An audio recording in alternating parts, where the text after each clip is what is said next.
우리가 새 회계년도에 이제 깊고도 넓게 자라는 교회가 되기 위해서 우리가 영성 깊은 그런 말씀으로서 우리가 예배에 대한 예배 영성에 대한 말씀을 우리가 오늘 나누기 원합니다. 예배 영성은 우리가 예배의 부르심을 통해서 먼저 시작이 되는 것입니다. 우리가 예배를 시작할 때 항상 예배 부르심이 있습니다. Call of Worship이라고 그러죠. 그래서 예수 그리스도를 우리가 바라보면서 주님께서 우리를 부르신 예배 자리로 부르시는 그런 모습에서 시작이 되는 것입니다. 그래서 우리가 예배 소명을 받았다. 부르심, 소명, calling. 우리는 모두는 예배의 소명을 받았습니다. 그래서 오늘 시편 137편 말씀 통해서 우리 부르심을 통해서 예배의 영성을 회복하는 우리 모두가 되기 원합니다. 첫째로 우리가 무엇을 위해서 부르심을 받았는가 보면 시편 우리 147편 1절에 보면 할렐루야라는 말씀이 먼저 나옵니다. 할렐루야, 우리가 잘 아는 말씀입니다. 늘 우리는 할렐루야, 그리고 어느 교회 보니까 전화 걸으니까 할렐루야로 받더라고요. 그래서 헬로하고 좀 비슷하죠. 그래서 그래서 이 할렐루야, 그래서 많은 경우에 할렐루야가 무슨 뜻인가 사람들에게 질문할 수가 있어요. 영어로는 Praise the Lord 그랬습니다. Praise the Lord, 하나님을 찬양하라는 뜻입니다. 그렇죠? 하나님 찬양. 할랄이라는 것은 히브리어로 자랑한다, 내가 뽐낸다 이겁니다. 나타낸다, 그렇죠?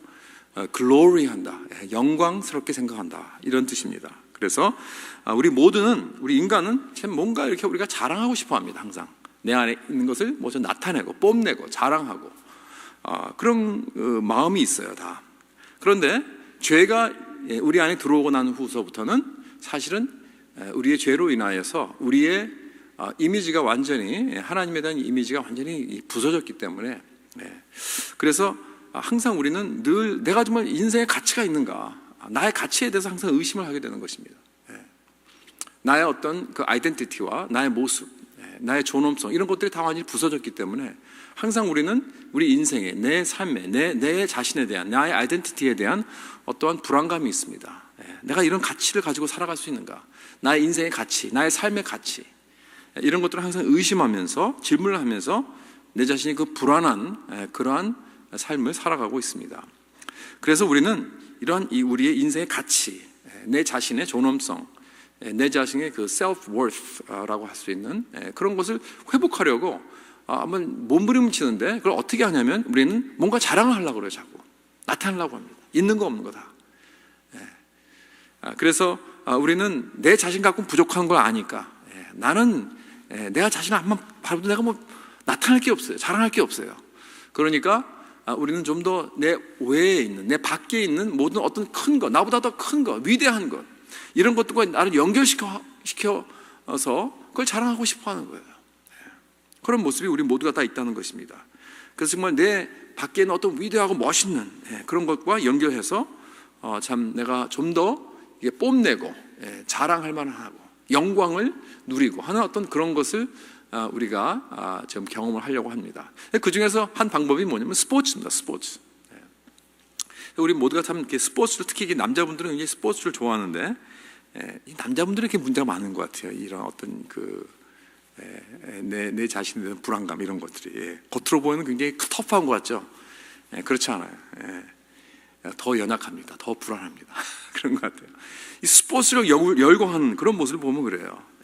그래서 요즘 보면은 지금 농구, 오늘이 농구 파이널인가 아세요? 레이커스 모르시죠? LA 레이커스가 지금 파이널에 지금 3대2로 이기고 있는데, 지금 네 번째 이기면 그냥 챔피언십 먹는 거예요. 챔피언십, 농구 세계 챔피언십. 마지막 이긴 게 10년 전입니다. 2010년도에 코비 브라이언 있을 때. 그래서 오늘 저녁에 뭐 다들 레이커 팬들은 지금 굉장히 엑사이트 돼 있습니다. 오늘 마지막일 것이다라고 생각을 하고, 다저스도 이렇게 잘하는지 모르겠어요. 다저스 잘해가지고 이제 다저스가 아주 또 이 야구에서 챔피언을 먹을 제일 유력한 후보로 나와 있습니다. 그렇죠? 그래서 이러한 우리 도시, 만약에 그들이 챔피언을 먹으면, 챔피언을 이기면 내가 이긴 것 같아요. 그 연기를 시킵니다. 이 도시가 이긴 것 같아요. 이 LA가 이겼다. 승리한다. 또 우리 대한민국 축구, 대한민국 축구가 일본을 이기면 아니면 뭐 잘하면 대한민국 그러면서 우리는 막 응원을 하면서 대한민국 축구팀이 이기면 내가 이긴 것 같아요. 국민이 이긴 것 같습니다. 그렇죠? 이러한 어떤 자랑스러운 것. 그래서 이것을 이제 영어로 이제 이기고 나면요, bragging rights가 있다고 그래요. bragging rights. 이것은 내가 자랑할 만한 권리가 있다는 거예요. 다른 상대방 그 어떤 다른 도시라든가 다른 팬에게 내가 자랑할 수 있는 권리가 있다. 그래서 이렇게 인간은 뭔가 자랑하고 싶어요. 인간은 뭔가 영광스럽고 자랑할 만한 것에 거기에 완전히 커넥트가 되어서 인생의 의미를 찾으려고 합니다. 거기에 대해서 어떤 기쁨을 찾으려고 하고. 그래서 이 할렐루야라는 의미는 내 영혼이 하나님을 자랑하는 것입니다. 내 영혼이 하나님을 자랑하지 않으면 그 무언가 다른 것을 분명히 자랑하게 되어 있어요, 인간은. 그럼 예배란 무엇인가? 예배란 지금 내 영혼이 이 세상의 다른 것들, 어떤 돈이나 성공이나 내 업적이나 이런 세상 것들을 자랑하는 것이 아니라, 이런 bragging rights, 이런 것을 자랑하는 것이 아니라 여호와 하나님만을 자랑하는 것입니다. 여호와 하나님만을, 그 안에 내가 영광을 누리는 거예요. 예레미야 9장에서 말씀합니다. 여호와께서 이와 같이 말씀하시되 지혜로운 자는 그의 지혜를 자랑하지 말라. 용사는 그의 용맹을 자랑하지 말라. 부자는 그의 부함을 자랑하지 말라. 자랑하는 자는 이것으로 자랑할지니. 우리 모두가 다 자랑합니다. 우리 모두가 자랑하는 자예요. 자랑하는 자는 이것으로 자랑할지니 곧 명철하여 나를 아는 것과 나 여호와는 사랑과 정의와 공의를 땅에 행하는 자인 줄 깨닫는 것이라. 나는 이 일을 기뻐하노라. 여호와의 말씀이니라 그랬습니다. 모든 사람들은 다 자랑합니다. 이 세상에 다른 것들 자랑하죠. 여러 가지 것들. 그러고 자랑하지 말고 곧 여호와를 아는 것을, 이것을 자랑하라는 거예요. 이것이 바로 예배의 부르심입니다. 할렐루야의 의미입니다. 여러분, 할렐루야는 명령인 거 아십니까? 명령입니다. 이것은 그냥 suggestion이 아닙니다. 이것은 어떤 opinion이 아닙니다. 할렐루야는 모든 숨쉬는 자들은 여호와를 찬양하라. 명령이에요, 명령. 그럴 때 참 내가 주님 앞에서 참된 우리 사람으로서 서게 된다는 것이죠. 두 번째로 왜 우리가 예배를 드려야 하는가? 1절에 찬송하는 일이 뭐라 그랬어요? 아름답고 마땅하다 그랬습니다. 마땅하기 때문에. 아름답고 마땅하다. 내가 하나님을 찬양하고 경배하는 이유는 그게 마땅하기 때문에 그렇습니다. 영어로는 fitting 그랬습니다. fitting. 그게 참 알맞다, 합당하다, 당연하다, 적당하다. 여러분 옷을 입을 때 it fits me, 그런 말이 있죠. 또는 백화점에 가면 옷을 트라이 하려면 어디로 들어가야 돼요? fitting room에 들어가야 됩니다. 그렇죠? 그래서 내가 입어보고 이게 나에게 맞는가? 그렇죠? 그래서 무엇이 맞는가? 무엇이 fitting한가? 여호와 하나님은 찬양을 받을 분이라는 거예요. 그게 마땅하다는 거예요. 그게 합당하다는 것입니다. 찬양과 경배는 하나님에게 합당하고 적합하고 맞는 것이다. 이건 아름다운 모습이라는 것입니다. 다시 말해서 우리는 예배를 통해서 하나님의 아름다움을 보는 거예요. 여러분, 우리가 누가 이렇게 아름다운 옷을 딱 피링한 걸 딱 입으면요, 그 모습 아름답다 그렇게 우리가 말하죠. 우리가 찬양을 올려드릴 때, 하나님께 경배를 드릴 때 아름다움을 보는 것입니다. 하나님의 아름다움을 보고 와, 정말 멋있다. 하나님, You're awesome. 정말 멋있어요, 하나님. 이렇게 우리는 고백하면서 하나님께 경배를 드리는 거예요. 이것이 다 성경 전체에 나오는 것입니다. 만약에 우리가 하나님의 아름다움을 보지 못한다면 우리는 제대로 예배를 드리는 게 아닙니다. 시편 27편에 다윗이 그랬습니다. 내가 여호와께 바라는 것 한 가지 일, 그것을 구하리니 곧 내가 평생에 여호와의 집에 살면서 여호와의 아름다움을 바라보며 그 성전에서 사모하는 것이라. 다윗이 이렇게 정말 멋있게 고백을 했습니다. 내가 평생에 성전에서 하나님의 그 아름다움을 바라보고 그것을 사모하는 것이 이것보다 더 큰 것 없다. 이것보다 더 존귀한 것 없다. 이렇게 고백을 합니다. 여러분은 하나님의 아름다우심을 예배를 통하여 여러분 보십니까? 아니면 그저 하나님은 나에게 필요한 분으로서 어떤 실용적인 어떠한 목적으로서 하나님을 보고 있는 것입니까? 많은 경우는 우리는 하나님을 믿는다고 하는 그 신도들이 교회에 와서 우리가 하나님의 아름다움을 보는 것보다는 어떤 실용적인 그런 목적으로 바라보는 경우가 많아요. 그래서 내가 열심히 교회를 나오고 열심히 내가 섬기고 열심히 내가 헌신하고 열심히 헌금하면 하나님께서 나와 내 자녀들에게, 내 가족들에게 내 원하는 것, 내가 이것을 가져서, 이것을 주셔서 내가 이걸 가지고 내가 행복을 누리겠지, 어떤 그러한 것. 여러분, 그렇다면 나는 하나님을 어떤 실용적인 분만으로 내가 바라보는 것이지 하나님의 아름다움을 바라보는 게 아닙니다. 내 목적을 위한 어떤 방법과 수단으로 바라보는 거예요. 여러분, 이렇게 하나님께 나오는 자들이 생각보다 많습니다. 여러분, 그렇다면 우리는 예배 드리는 게 아니에요. 그건 예배가 아닙니다. 참다운 경배가 아니에요. 여러분, 사업을 할 때 사업을 위해 어떠한 사업 거래자를 만나죠. 파트너십 한다든가 아니면 거래하는 사람. 여러분, 왜 만납니까? 우리는 그 사람들을 만난 이유가 나에게 도움이 되기 때문에 그래요. 내 사업에 도움이 되기 때문에, 내 사업에 필요하니까, 나에게 이득을 주는 사람이기 때문에. 그 거래처 만나는 그런 사람들이 있잖아요. 그 사람들이 내가 별로 좋아하지 않아도, 별로 상대하고 싶지 않아도 할 수 없이 만나야 돼요. 왜? 나에게 이득을, 내 비즈니스에 이득을 주니까. 그래서 그 사람을 만나는 건 다 한 가지입니다. 나에게 이득을 위해서. 그러나 만약에 내가 사랑하는 사람이 있다면, 내 연인과 같은 그러한 내가 정말 사랑하는 사람이 있다면 그 사람을 만난 이유는 오직 뭡니까? 그 사람을 사랑하기 때문에, 그렇죠? 그냥 보고 싶기 때문에, 그저 같이 시간을 보내기 원해서, 그 자체입니다. 그 관계 자체입니다. 그 사람 그 자체입니다. 거기서 내가 뭘 얻겠다는 게 아니에요. 그렇죠? 그저 그냥 서로 즐기는 것, 그것뿐입니다. 그 아름다움을 즐기고 그 시간을 즐기고 사랑을 나누고, 내가 돈을 써가면서 희생하면서 오직 얻기 원하는 것은 바로 그 사람뿐이에요.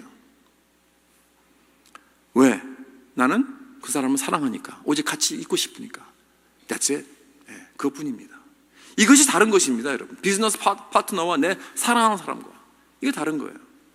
그러니까 내가 하나님을 사랑하는 대상으로 내가 주님 앞에 나와서 경배를 하느냐, 아니면 내가 어떤 나의 이득을 위해서, 내가 뭘 얻기 위해서, 내 유익을 위해서 내가 나오느냐.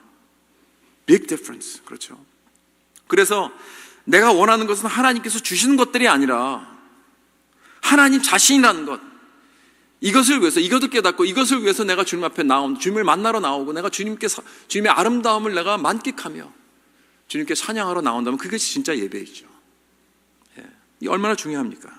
바로 그것이 하나님께 합당한, 피팅한 그러한 예배인 것입니다.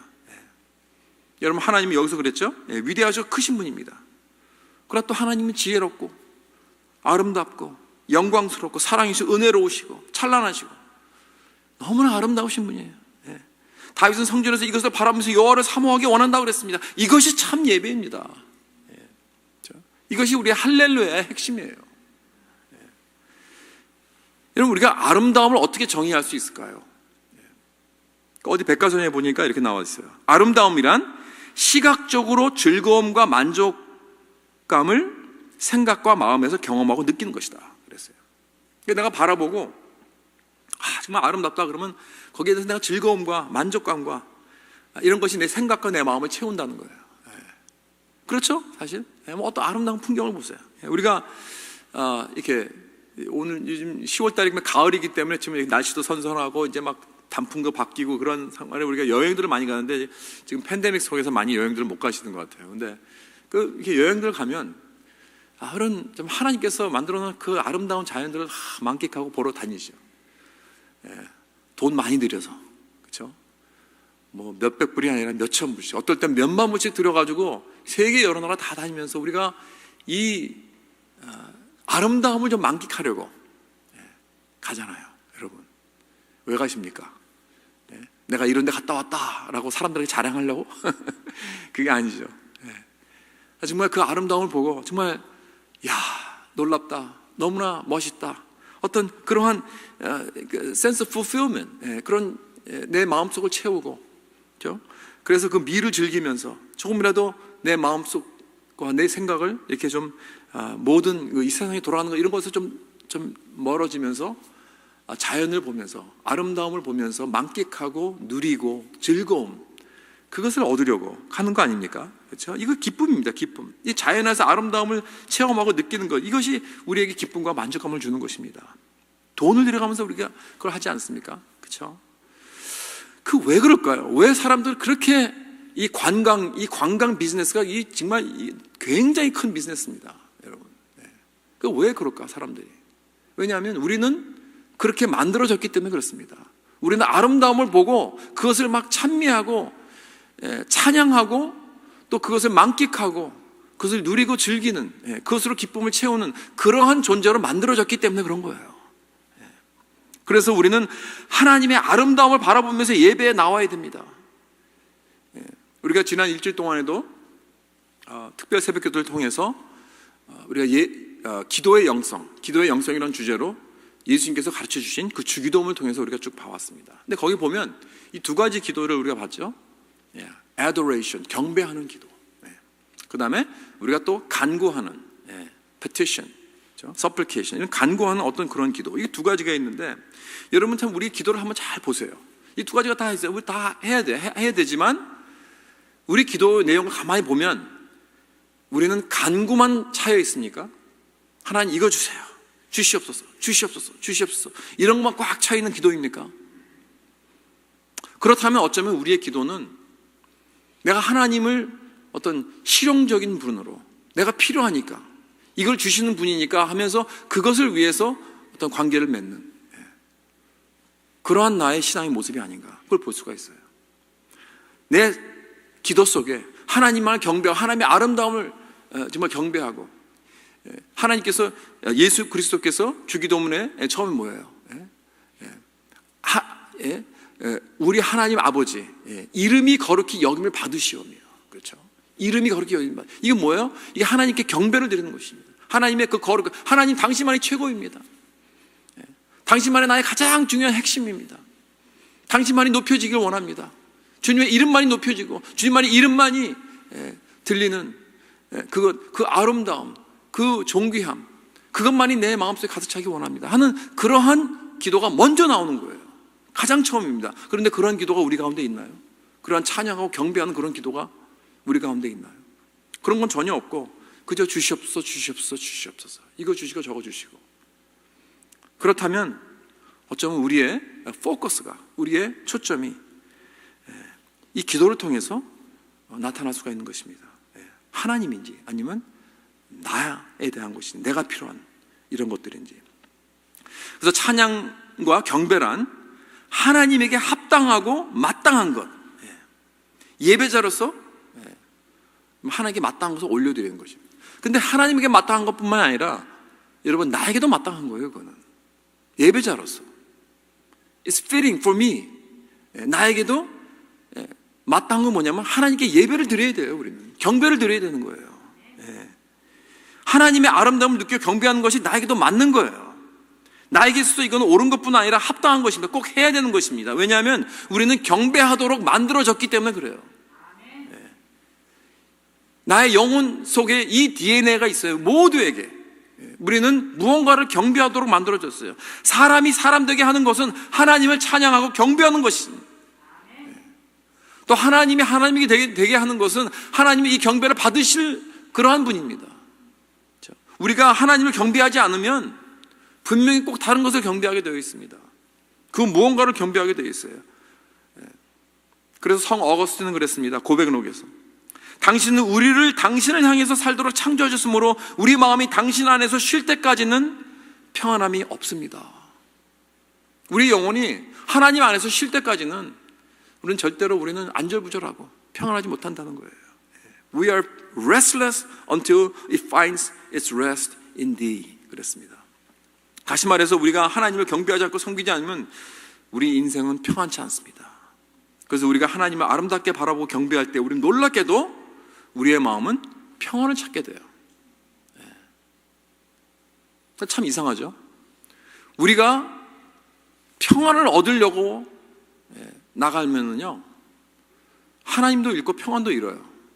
그런데 우리가 만약 하나님의 아름다움을 만끽하고 하나님을 찾으면 하나님도 얻고 평안도 얻게 되는 거예요. 이게 천국 원칙입니다. 참 놀랍습니다. 여러분, 내가 이 세상에서 참 아름답다고 보는 것들이 많이 있죠. 한번 사진을 한번 올려주실까요? 인터넷에서 사진을 좀 찾아봤는데 아름다운 모습들, 우리가 하늘을 바라볼 때 저 밤하늘의 저 아름다운 별들, 저 자연, 이런 모습들을 볼 수 있습니다. 다음 넘어가시죠. 저 단풍, 풍경이 얼마나 예쁩니까? 또 다른 것, 이런 모든 것들이요 하나님께서 만드셨어요. 하나님께서 창조하셨습니다. 저 선셋 보면서 이 바닷가에서, 저기는 제가 좋아하는 그 자슈아 트리라는 곳인데 밤에 보면 저런 모습이 나타납니다. 저기는 콜로라도 아스픈, 머룬벨, 좀 이런 데를 좀 가보세요.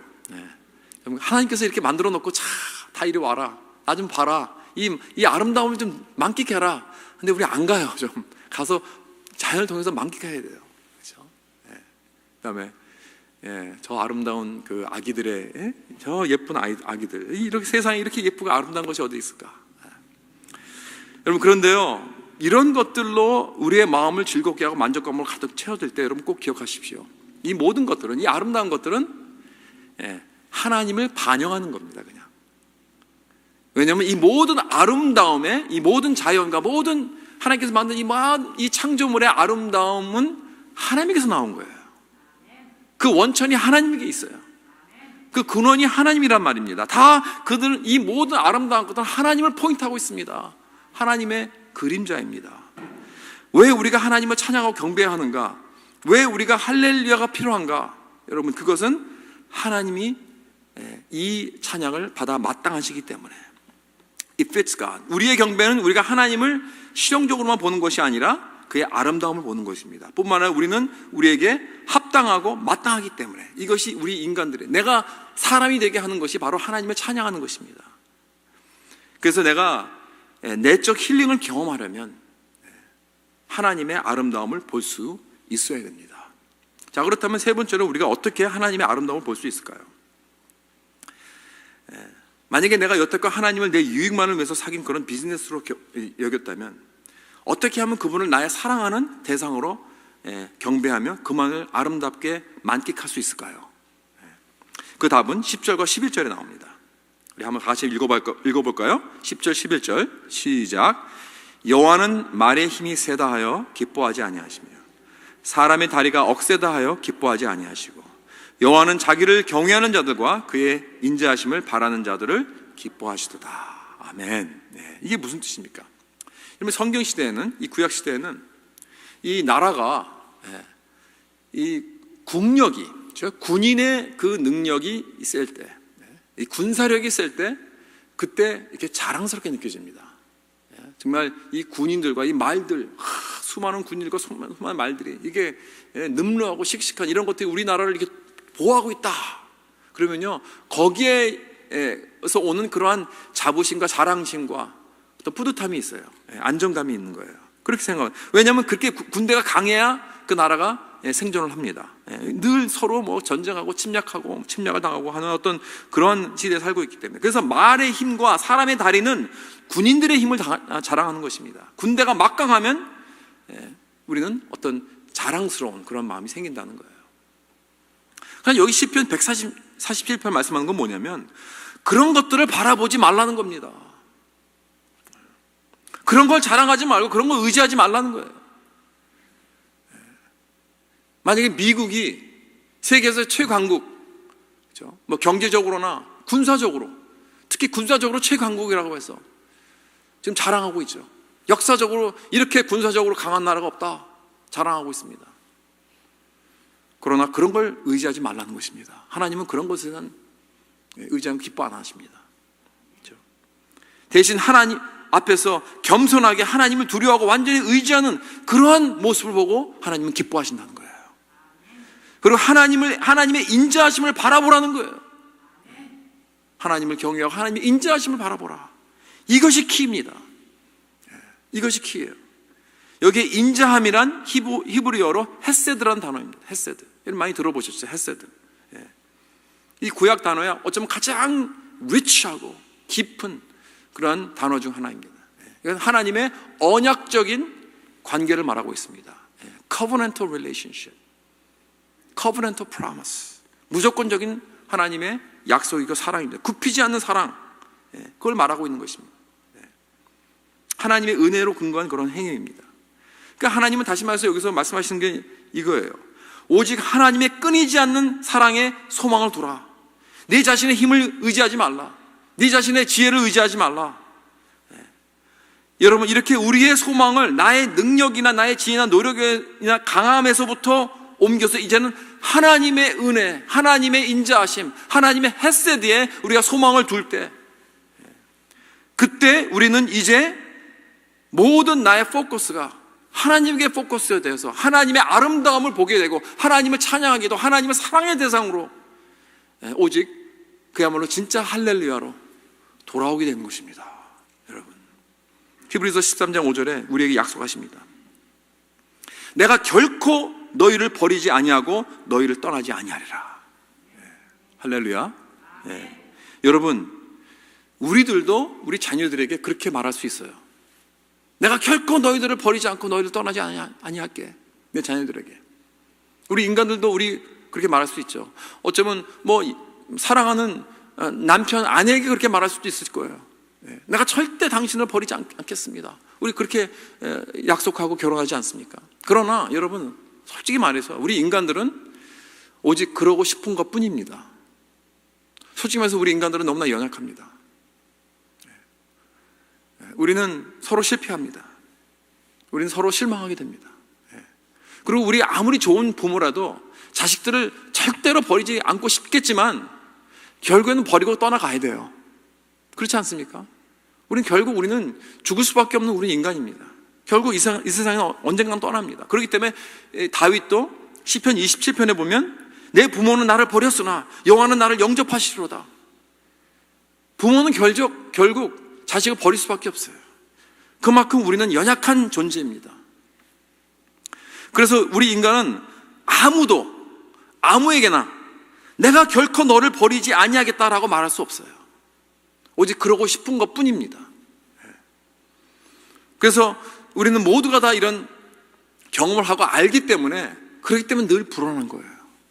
어떤 불안함이 있습니까? 어떤 두려움이 있습니까? 버림당할 두려움. 우리 모두가 다 있어요. 모두가 다 우리는 언젠가는 나는 버림을 당하지 않을까. 왜? 우리 인간들은 다 그런 존재들이니까. 언제까지? 하나님을 만날 때까지.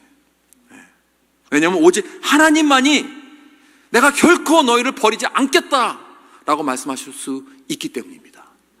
우리는 이 말을 꼭 기억해야 돼요. 이 말씀을 우리는 새겨야 됩니다. 우리 모두가 이것만이 우리의 모든 불안감, 모든 두려움에서 치유하고 해방시켜 줄 수 있습니다. 우리는 비록 우리의 죄 때문에 버림을 받아 마땅하지만, 그래야 피링하지만 하나님은 절대로 우리를 버리지 않는다. 왜요? 왜냐하면 그 이유가 있어요. 십자가에서 예수님께서 달려 돌아가시면서 나의 하나님 왜 나를 버리셨나이까? 여러분, 여기서 왜 나를 버리셨나이까 할 때 그 버렸다는 그 단어가 바로 여기 히브리서 13장 5절에 내가 결코 너희를 버리지 않겠다 하는 그 단어와 똑같습니다. 그렇다면 하나님께서 내가 결코 너희를 버리지 않겠다라고 하실 수 있는 이유는 뭐냐면, 우리를 버리지 아니하시고 대신 예수 그리스도를 버리셨기 때문입니다. 왜 예수 그리스도를 버리셨는가? 우리를 버리지 않으시려고.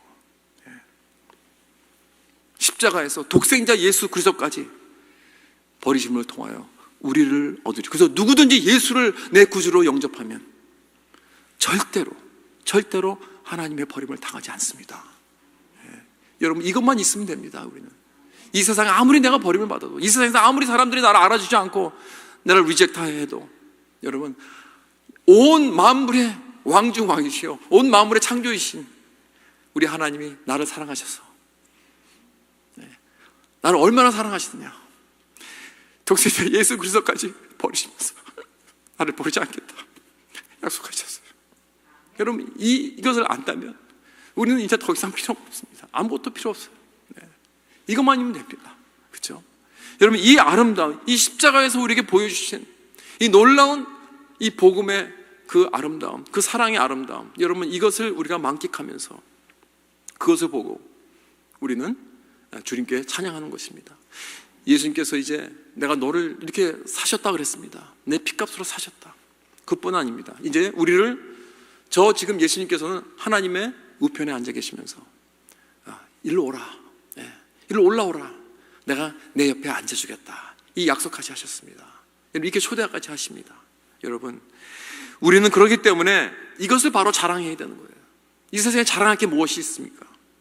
예수님의 이 놀라운 십자가의 그 아름다움을 우리는 자랑해야 됩니다. 그래야 우리는 변함을 받고 우리는 힐링을 받고 우리는 온전하게 되어서 하나님의 이 놀라운 아름다움을 우리 삶을 통해서 매일같이 반영하는 그야말로 아름다운 사람이 되는, 그래서 사람들이 우리의 아름다움을 보고 하나님의 아름다움을 찾아오는 그러한 저와 여러분의 삶이 될 수 있기를 주님의 이름으로 축원합니다. 기도하겠습니다.